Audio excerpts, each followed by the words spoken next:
नमस्कार, आप देख रहे हैं दैनिक जागरण और मैं हूं आपके साथ अनुराधा तिवारी।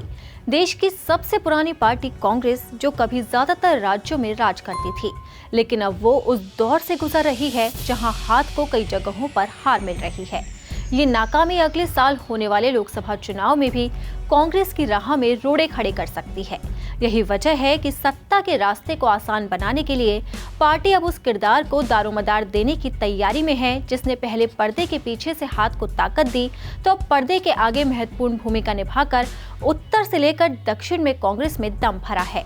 हम बात कर रहे हैं प्रियंका गांधी की। सोनिया गांधी के इस्तीफे और राहुल को मिली सजा के बाद अब प्रियंका से ही पार्टी को आस है। कार्यकर्ताओं को प्रियंका पर ही विश्वास है। इसी उम्मीद की वजह से ही राजनीतिक गलियारों में चर्चा तेज है कि सत्ता के फाइनल मुकाबले से पहले प्रियंका गांधी को बड़ी जिम्मेदारी मिल सकती है। वो आगामी लोकसभा चुनाव में यूपी समेत अन्य राज्यों में स्टार प्रचारक बनकर चुनाव प्रचार कर सकती हैं।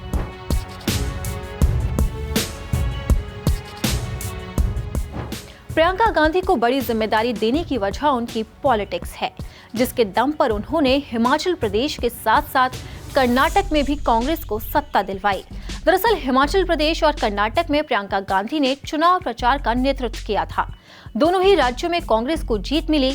इसके बाद से उनका कद और पद बढ़ने की चर्चाएं तेज हो गई है। हालांकि ऐसा नहीं है कि जब जब प्रियंका को जिम्मेदारी दी गई है तब उन्होंने जीत दिलाई हो। यूपी समेत कई राज्यों में उन्हें कमान दी गई थी, लेकिन वो नाकाम रही।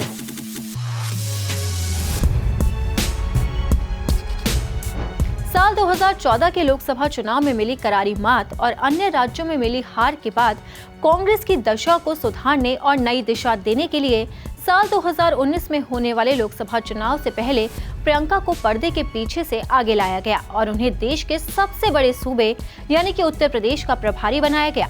लेकिन 80 सीटों में से वो केवल एक ही सीट दिलाने में कामयाब रही। मोदी की आंधी में प्रियंका गांधी इस कदर उड़ी कि अन्य चुनावों में भी उनकी पॉलिटिक्स काम न आ सकी।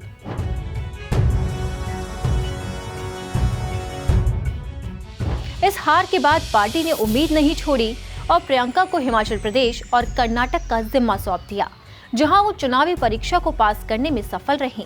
इसी जीत के बाद पार्टी में मंथन चल रहा है कि प्रियंका गांधी को यूपी तक न सीमित रखा जाए, बल्कि उन्हें दूसरे राज्यों में भी भेजा जाए, जैसे राजस्थान, मध्य प्रदेश और छत्तीसगढ़। अगर इन राज्यों में प्रियंका कमाल कर पाती हैं, तो साल 2024 का चुनावी साल कांग्रेस के लिए बेमिसाल साबित हो सकता है। अब 2024 के चुनावी शह और मात के खेल को जीतने के लिए कांग्रेस लगातार प्रियंका के नाम पर चर्चा कर रही है। अब देखना होगा कि पार्टी उन्हें किस भूमिका में मैदान में उतारती है। अगर आपको हमारा ये वीडियो पसंद आया तो इसे लाइक और शेयर जरूर करें, और अगर अब तक आपने दैनिक जागरण को सब्सक्राइब नहीं किया है तो लेटेस्ट खबरों को जानने के लिए आप दैनिक जागरण को जरूर सब्सक्राइब करें।